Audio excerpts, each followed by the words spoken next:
The West Virginia Mountaineers continue to search for that hot streak. Can they pull off a win against Clemson in the Charleston Classic? We'll find out. This is College Sports Insiders. My name is Mountaineer Paul, and you can find us here where we're doing your daily football and basketball conversations 7 days a week. Let's go. Welcome to the show. Welcome into College Sports Insiders as we are doing a game preview this week. Welcome in. My name is Mountaineer Paul. This is Troy. I'm with Locked On West Virginia. He's with Mountaineer Moment. Troy, how's it going, brother? Heard you had a pretty hectic weekend.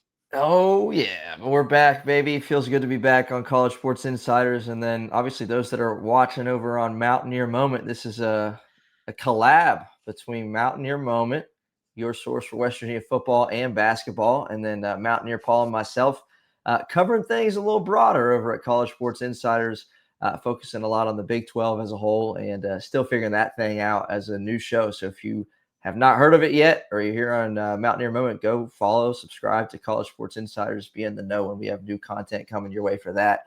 And excited for this episode to be able to break down the Charleston Classic preview here. West Virginia, Clemson, Georgia, Xavier, we're going to have it all. And I'm excited to get into it, man. Yeah, I am too. Obviously, West Virginia couldn't have asked for a better start. Ross Hodge on par with one of the best starts in school history. 5-0 has a chance to be the best start in school history. If you go 6-0, so that's going to be something to monitor. Let's do a couple of bullet points up on the board for West Virginia, because obviously the way they played so far this year has been impressive. You know, we didn't really get to talk after the game the other night against Lafayette, but I assume you got to watch it, or you caught up afterwards, because I know you were at a wedding and had a lot going on. I wasn't sure what you did, but yeah, I caught it. Yep. You got to watch it. Okay. Mm-hmm. So I'm assuming you got to see the Honor Huff experience, but what about the DJ Thomas experience as well? What's been your overall just thought process on Ross Hodge and the way he's put this team together, and what it could look like after Friday? Right. I think it's so incredibly encouraging that we have we're 5-0, but we have 5 different leading scorers in those 5 games, right? Honor Huff did what he did from 3, and yet he didn't even lead the team in scoring. DJ Thomas, freshman, had 25 points. And, we're going to talk about it here, obviously, on this episode, breaking down, the teams in Charleston this weekend. But Clemson, man, they have a incredibly balanced attack scoring offensively. But, West Virginia is showing that they can do it in a variety of different ways. So I'm encouraged by that. And then defensively, the only thing I was upset at, and I think I said this on Mountaineer Moment, was man, it would have been 3 straight games holding a team under 50, because we did that to Pitt. We did that to, who was right before Pitt? I guess Lehigh. And, that would have been cool to do that again. But defense has been stellar as advertised. I think Ross Hodge, and I just like the way this team's looking so far. I don't know how you feel, but this is those are the 2 things that stick out to me. Yeah, I mean, I don't think it's a bad thing that there's been a different quote-unquote hero in every game so far.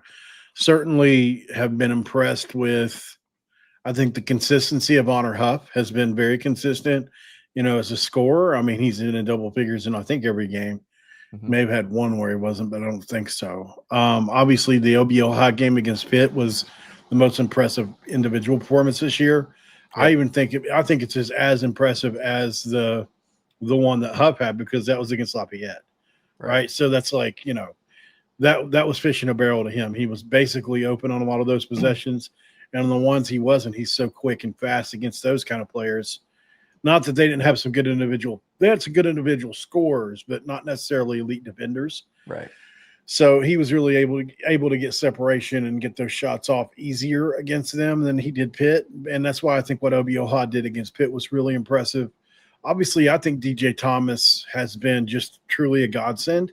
He was probably, in line to get anywhere from 4 to 8, maybe 9 minutes a game coming into this year, and that has grown exponentially because of his performance.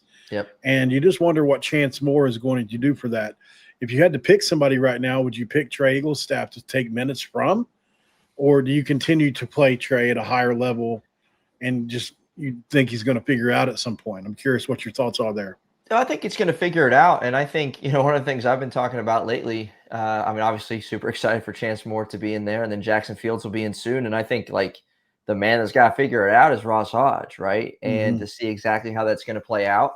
I do think even if Eagle staff wasn't struggling as much as he is, now if he was having a spectacular season so far, it'd be hard to take minutes away from him. But Chance Moore, whatever way you want to slice it, he was going to cut into minutes for Eagle staff anyway, because he's that good and he figures to be that big of a contributor for us. So I just think for him, I'm so excited to watch him play. You and I both know, I think Chance Moore is an asset for this team. I think personally, this is just my thoughts, to take some pressure off of Trey, and maybe this wouldn't work.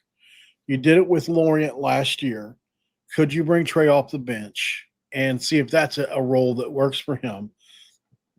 Excuse me. And maybe you start Chance Moore going forward if it works out well. Yeah. In this coming game versus Clemson. Right. He worth brings a shot. He brings a little more rebounding to the table. Probably brings, ironically, he brings some more scoring to the table at the moment. Mm-hmm. Definitely more dribble drive to the table. Yep. What blows me away about Trey is he's always been really good at creating his own shots.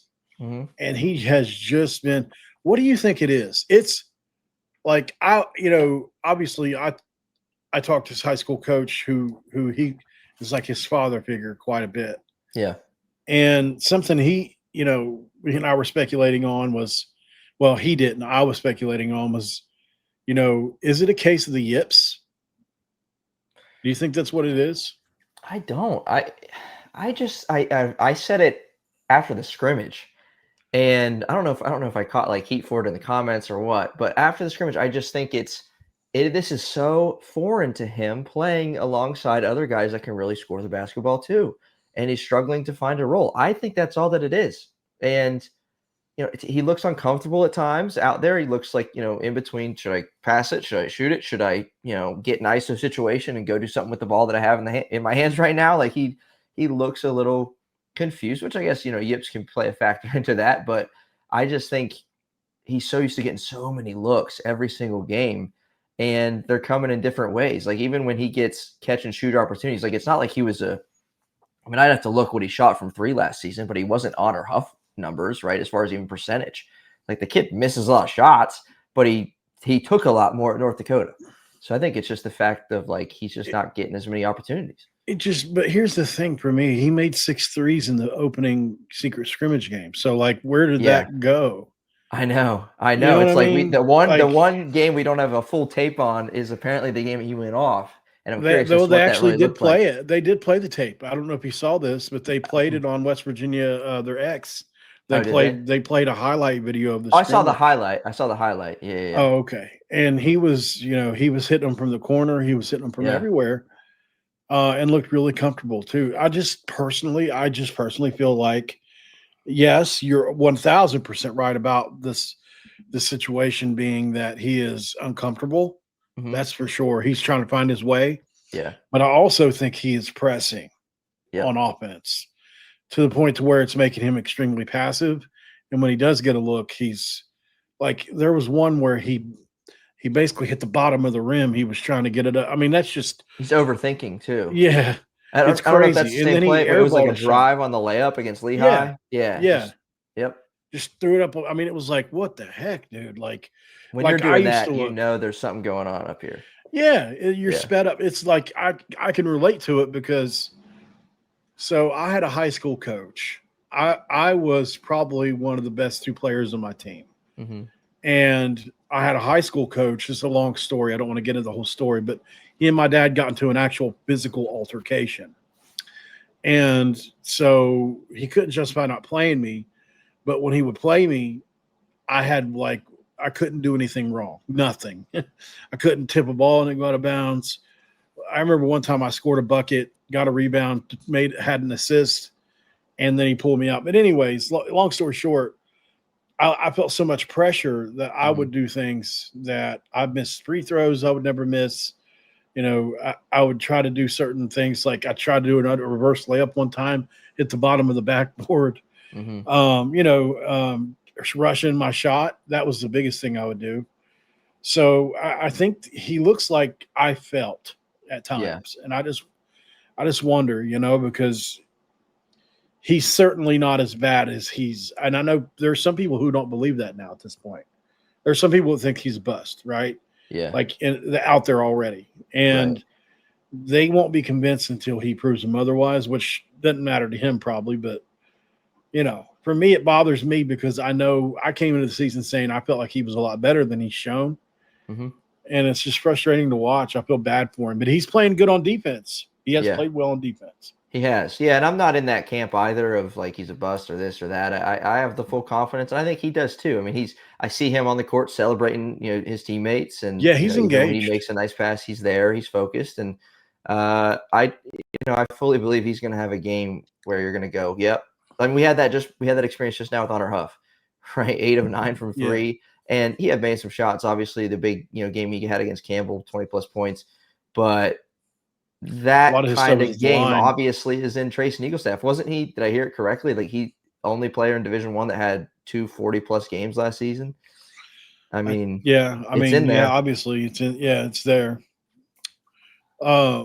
Well, let's go to break really quick, man. We'll come right back and jump into this previews. See what you think about this West Virginia Clemson game, where Clemson was favored last time I looked. We'll see if this holds true between you and I right after the break.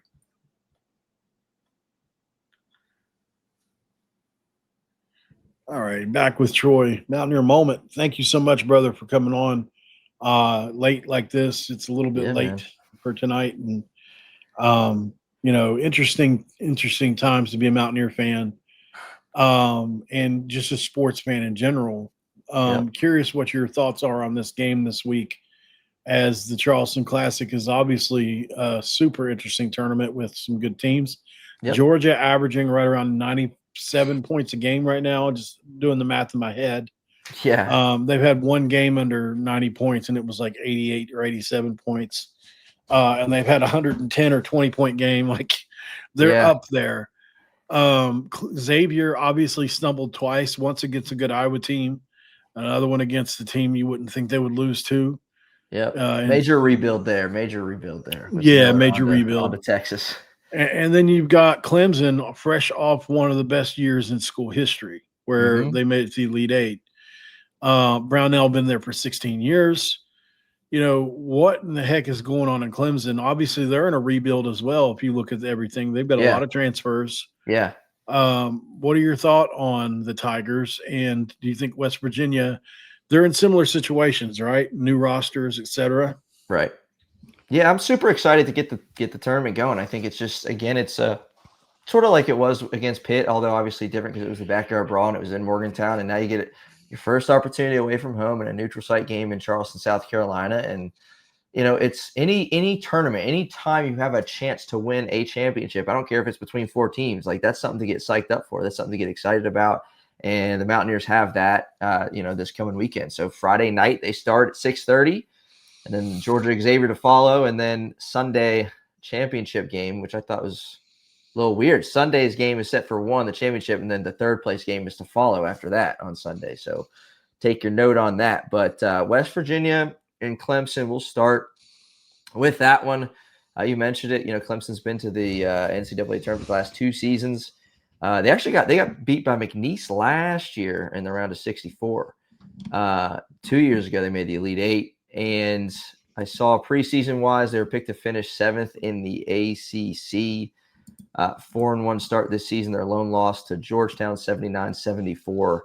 And the Clemson actually had the lead in that one at halftime. But the other wins, New Hampshire, Gardner-Webb, Morehead State, North Alabama, those are blowouts. And I mentioned it earlier in that introduction that we had. They've got a lot of guys, a lot of weapons, again, via the transfer portal and freshmen. So, yeah, this is a Clemson team that has a lot of guys that can fill it up. So they have 8 players averaging between 11.5 and 6.5 points a game. That's pretty crazy. I think you'd be hard pressed to find a team that's doing that. And then defensively, they pose a challenge as well because they're only allowing 58.6 points a game. To put that in perspective, West Virginia and what they've done defensively, they're at 54.8, which is up there amongst the best in the nation. But that's my little quick breakdown of Clemson defense. Mhm. They got a lot of size. We can go over some names to know too, but what do you think of the challenge that they pose this Well, coming they're year? very similar to us. They're a slow-paced team. They don't really get in a hurry. They run a lot of offense. They look for the right shot, right? That's what they do. They run a lot of actions. So they're going to get the right shot, and that's just it. That's what they do. I remember the team they had a few years ago, or two. I guess it was 2 years ago now, where was it Ian Shefflin or Mhm, however they mhm. said his name, PJ Hall, Chase Hunter. Like I remember those guys Yeah, very well off that team because it was just I just remember how the run they went on, and I was right. rooting for them. They were doing it with big guys, and big guys haven't like they were the ones that were a part of this renaissance of big guys again in college basketball. Mhm. College basketball previously to the last few years, guard driven. Obviously, the best teams every year always won it with guards, and it still is. But the big man has actually made a comeback for real in college basketball Yeah. as they're trying to kind of out. It's been gone to the NBA for years now. Really, the true big man. So yeah, that's been interesting because they continue in that trend. They got 4 guys that are 6'10" or taller. Yeah. So they've got the transfer from Nevada, Nick Davidson, who's averaging about 12 and 5 right now. He's a pick and pop guy. He can really kill on mismatches. He also can take a baseline for a guy that's 6'10". You also Carter Welling is another kid that is he was the WAC Defensive Player of the Year. So another one that you really need to check out because he is that rim protector that I'm really curious to see the matchup between he and Harlan Oh Obioha. yeah. Jake Wallen is another one who's he had 14 rebounds in a game this year. He had 11 rebounds versus Northern Alabama. He's a guy that's really killing it on the boards right now. To your point earlier, they are just absolutely crushing it on that. And Jake is close to 50% from three, and he's shooting a few of them. So Yes, yeah, he shoots it well. That's right. RJ Godfrey is the one that I'm interested in because I was yeah, hoping he was going to hit the portal.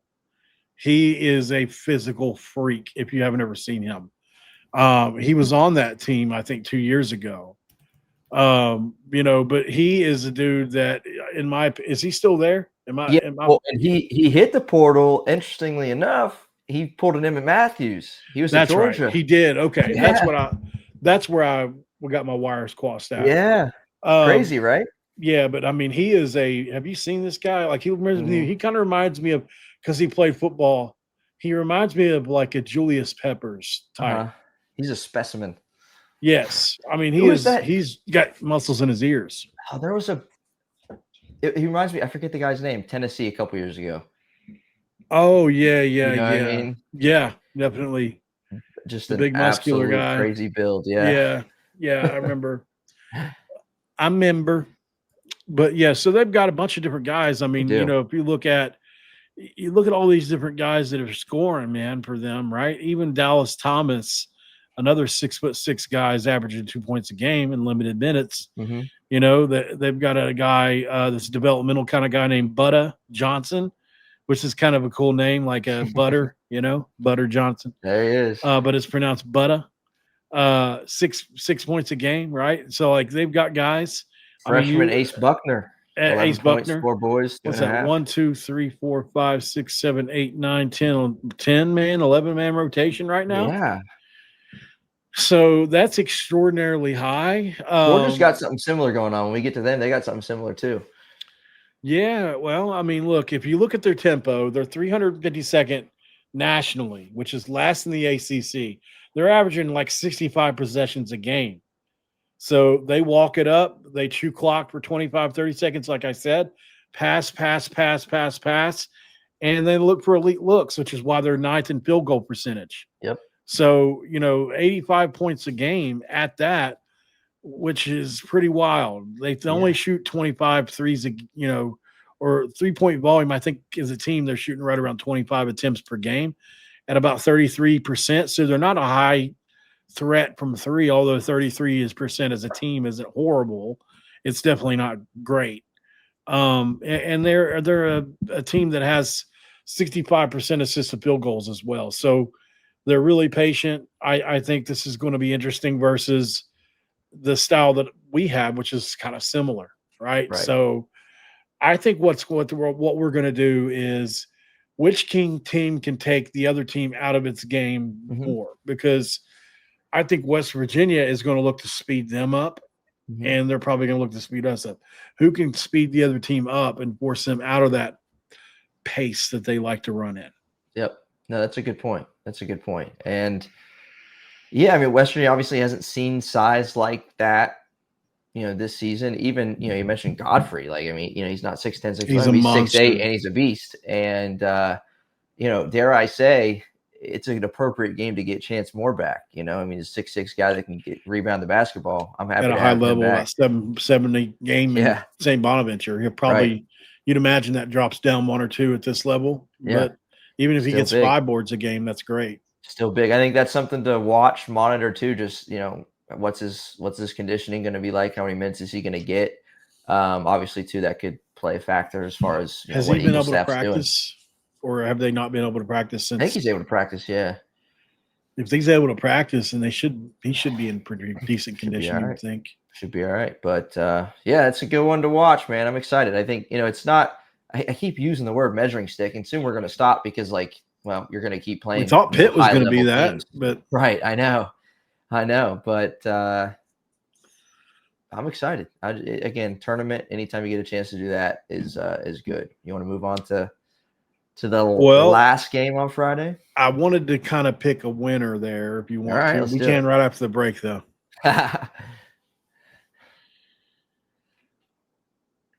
All right, back. Really quick before we move on to the other games, real quick. I got a couple other little points on this game, and then I'm done. If that's all right with you. Yeah, let's go. I just a couple things I had for. It's the very last thing I had written down when I did a bit of it. I just spent like an hour on this game earlier today or something, just looking over some things. But obviously we talked about Clemson hates fast, Mhm. right? That's with Georgetown, they forced 15 turnovers. So I think that's something that you to monitor, because they outplayed Georgetown in almost every other metric. Right. We have to win the glass somehow, or at least break even. Limit second chances in this game is going to be a big deal. We have to be really disciplined on help side defense, because if we over rotate on the cuts, they're going to kill us. They're going to Mhm. swing open threes or open shots every time. I think we need to attack early and get in transition a little bit in this game, just to kind of mix things up a little bit. And our, I think that Ross Hodge system is set up for early offense. He can do that, or he can be slow. I think he can Yeah. do either. Foul management. I think we're probably going to need to do that in this game. The way we play defense, and this is a team that if we get an OBO high in trouble, we could really get crushed on the boards. You know what I Yeah. mean? So I just think that's something to monitor. But I do think West Virginia is the better team. I Mhm. really do. I think we're going to show that we're the better team. I actually like West Virginia to win this game by 10 points. I think we'll run away with this or late, where it's like they're trying to foul late. We're up 5 or 6. They're trying to foul late. We end up with like a 10-point win. So run away may not be the right term, but I actually like West Virginia, honestly, Yeah. unbiasedly, to win the game, just based off everything I've seen. Sure. I'm taking the ears too. I just, again, I think Chance Moore is going to play a role in this one some way, somehow, some way. I think he's going to be an X factor, and is going to contribute and fit in seamlessly to this offense and defense. And then I do think the points that you mentioned, right? Because it could be a long night for us if Obioha gets in foul trouble, if Belo gets in foul trouble. And we've seen that this year, actually, where those guys get saddled with a couple fouls early, which would be detrimental. Got a gang rebound. I think, a guy we haven't even said yet, Jasper Floyd. First neutral site game, first game away from the Coliseum. He's going to play a role just as far as leading this offense. Absolutely. Getting Keeping guys in the everybody right spot. calm. Yeah. That's going to be big. So I'm taking the ears. I'm thinking like 70-33. 70-33 is a great score. I almost said something just now, but I'm going to pause this really quick. If you know, you know. If you know, you know, baby. What a time that was. The only thing Dana Holgerson ever really did that was truly good was win that game. obviously, I felt like he utilized Tavon and company pretty much to the best that anybody could. Yep. Just no defense, right? But let's move on to the other games before we get off on a tangent here. Before the Clemson fans leave, if they haven't already left. What do you got on Georgia and Xavier here, man? This is going to be an interesting game. Most people probably have Georgia running away with this one, right? Yeah. Yeah, I would. I mean, just based on research and seeing what Georgia looks like so far this season, I'll give you a few things. The one of two teams coming into Charleston with an unblemished record, them and the Mountaineers. Georgia's 5-0. Obviously made the NCAA tournament last season in a loaded SEC. They lost their two leading scorers, one to the NBA with the Hawks, Newell, and then Demery transferring to UConn. They're did a lot in the portal, right? Their biggest impact player out of the portal is Jeremiah Wilkinson, sophomore from California. Similar to Clemson in a lot of ways, just based on how deep they are, how many guys they have scoring. I thought, what stuck out to me first with Clemson was how many guys they have scoring, between 12 and 6. What sticks out to me with this Georgia team is the minutes played. They play a lot of guys. No one on the team. I don't know if I can find this anybody else. You might have to ask ChatGPT this one, but through 5 games, no one on the team is averaging more than 22.8 minutes, and they have 11 guys seeing 12 or more minutes in all 5 games. Think about that. Wow. That's deep, and that's a lot of subbing. Like, people were complaining about how much Ross Hodge and West Virginia sub. That is a lot of substitutions. No one more than 22 and a half minutes, and 11 guys with more than 12 plus. That sticks out. Can I submit one thing to you about that? Mm-hmm. So if that could be skewed a little bit because of their dominant blowout wins in every game except for Georgia Tech. Truth. So they could be just, getting those young guys extra minutes and not needing to play their starters because they're dominating so much. Mm-hmm. So it could be skewed a little. A tad. Yeah, absolutely. Oh, no doubt. No doubt. But it sticks out. They had no doubt. Even in that let's see, Georgia Tech game, they had 1, 2, 3, 4, 5, 6, 7. Yeah, I mean, they did it. They had, how's there enough minutes? Did it go overtime? No, it didn't. 11. They had 11 guys play. They had 11 guys with over 10 minutes. So, well, I mean, if you think about it, and this may be the new way, if you got 15 roster spots, right? Yep. So used to be only 12 or 13. Someday, most people only kept 12, and you get an 8 or 9 man rotation. You got 3 bench players that help in practice, whatever. Now you got 12 guys you can really play and have 3, or hell, if you want to give everybody a scholarship, if you can afford it. So think about what you can do. You can have 3 starting 5s. If you can afford it, you could have 3 different starting 5s. Think about all the different combinations. Think about all the different, you could never have to worry about foul trouble. You could be really strategic and send guys and don't worry about them fouling. You can have a guy that's just a hack-a-shack guy, and it wouldn't hurt you at all, except when you got to the bonus. Yep. That's like, with my limited brain, that's exactly. We got 15 players now. We're going to use one. You're going to be the hack-a-shack guy, and just know your role, baby. Give everybody just one simple role. Yeah. You're going to be the free throw shooter guy when we get technicals. That's the only thing I want you for. You're going to be the guy that tips off. That's it. No, you don't play other than tip. Calling timeout as soon as tip's over with. Well, and it's funny, but like, even in the NBA, you're seeing teams move away from straight up star power to like role players and finding success in doing that. I mean, look at the Denver Nuggets. It's Jokic and a bunch and Murray and a bunch of guys that just play a role and play it really well. You mentioned the Georgia Tech game, and that was their only close game, and that's one to look at, obviously, numbers wise, and a lot of guys playing, and they had 2 guys off the bench, 25 minutes and 24 minutes for Millender and Wilkinson. Millender, the UTSA transfer, Wilkinson coming from California. They scored 92 points, and they shot 6 of 29 from 3, but the game must have lasted 3.5 hours because they had 44 free throw attempts, 44 shots at the line. Wild. That is. That is. But a lot of guys contributing for Georgia. They're going to be tough. On the other side, real quick, obviously Xavier in a rebuild.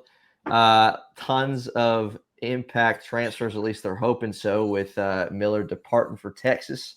Richard Pitino coming in to Xavier. 3-2 start for them, a pair of 19-point losses to Iowa and Santa Clara. They were picked to finish 8th out of 11 teams in the Big East preseason poll. Again, impact transfers that they're hoping to contribute and improve that spot in the Big East. But Trey Carroll, FAU, Roddy Anderson, Boise State coming. And through 5 games, they're just struggling to make shots. They're shooting 39.5% from the field, which is last among Big East teams. They've got a sophomore, Jovan Milicic. He had 15 versus Iowa, I want to say it is. Mm-hmm. Dude, he is interesting. He's an interesting player to watch. And so if you're watching Xavier, check out this youngster, Jovan Milicic. Can really play. He's one of those guys they got from overseas, which you see a lot more of now, obviously. And also Roddy Anderson III, he had 29 points versus Santa Clara. So, I mean, that was an explosive game for him. Yeah. So Xavier is going to have talent. It's Xavier. So they're not, let's not get that twisted. I mean, we flipped Jaden Forsyth away from him. Yep. But they quickly replaced him with a portal guy or whoever. They're going to be fine. Yeah. But, I mean, maybe not this year, but certainly they're going to be okay. Yep. Like, they're a good team. No, I agree. What do you got in this one? Oh, yeah, Georgia wins the game by 15, 20 points. They'll get to the championship game fairly easily. At least we think. Obviously, the data, it can be skewed right now because of who teams are playing, when, and where. We won't really know until after these METs are over, or MTEs. What's it called again? METs or MTEs? I don't even know. Okay. Multi-team events. I think that's what. Yeah, MTE. There you go. That's what they call them after MTEs, multi-team events. I call it an opportunity to win a championship of something. I don't care. You put me in a bracket, dude. It's got a flavor of March. We'll put you on scholarship. Come on. We'll put you on scholarship. Come on, man. 4 teams. I don't care. Friday to Sunday. And I sure hope the Mountaineers, again, here on College Sports Insiders, we are Mountaineer fans. But I hope Mountaineers are playing for a championship on Sunday. Let's keep this thing rolling. I'm trying to get me a scholarship. Thank you guys for joining in on this preview edition of the Charleston Classic for Shriners, by the way, if you didn't know, which is a great cause. And hopefully this helps a bunch of kids that need it, because truly that's the most important thing about this event. Don't want to lose that. Although it's just sponsors. I think it either sponsors it. I'm not exactly sure. Excuse me. Do you know if this event helps Shriners or if it's the antithesis that like maybe Shriners sponsors it? I don't know. Curious. That's a good question. That's a good question. Got to be probably something we'll have to find. Yeah, I mean, that's the thing, But oh well, man, I'm with you. Like if Western, and now here's the thing too. West Virginia fans may overreact a little bit if we win the championship here. I mean, that Georgia team is pretty impressive. If we win that one, or if it's Xavier even, I think we'll have a lot of West Virginia fans wondering, like, can we get to the Big 12s? Yeah. I don't know. Oh, I know. There's a lot to be identified, a lot to unfold this weekend, and from West Virginia's perspective, but for all 4 of these teams, there's something that you're going to learn about your ball club here within just a few days. So something to find out. And what we do know is someone's going to leave 0-2. We do know that. Hopefully it's not us. Guys, thank you for joining in with us as we preview the games. Like the video, subscribe to Mountaineer Moment, to College Sports Insiders, to Locked On West Virginia. I know it's a lot of different things. We're almost to 7 over Locked On West Virginia. I think Troy is closing in on 1,000 over on Mountaineer Moment. Whew, almost. Ooh, baby. Cool it down. And then we're closing in on 400, but yeah. Oh, okay. Well, sorry. 400, then 500, then 6, 7, 8, 9, Yeah, then 1,000. just one subscriber at a time. That's right, baby. Just process oriented, just like Belichick, except for YouTube. Guys, we'll see you on the next one. Thanks for joining in here with us. Troy, you got anything else for him? No, let's go. Let's go. It's going to be good. All right, guys. We'll see you on the next one. We are out of here.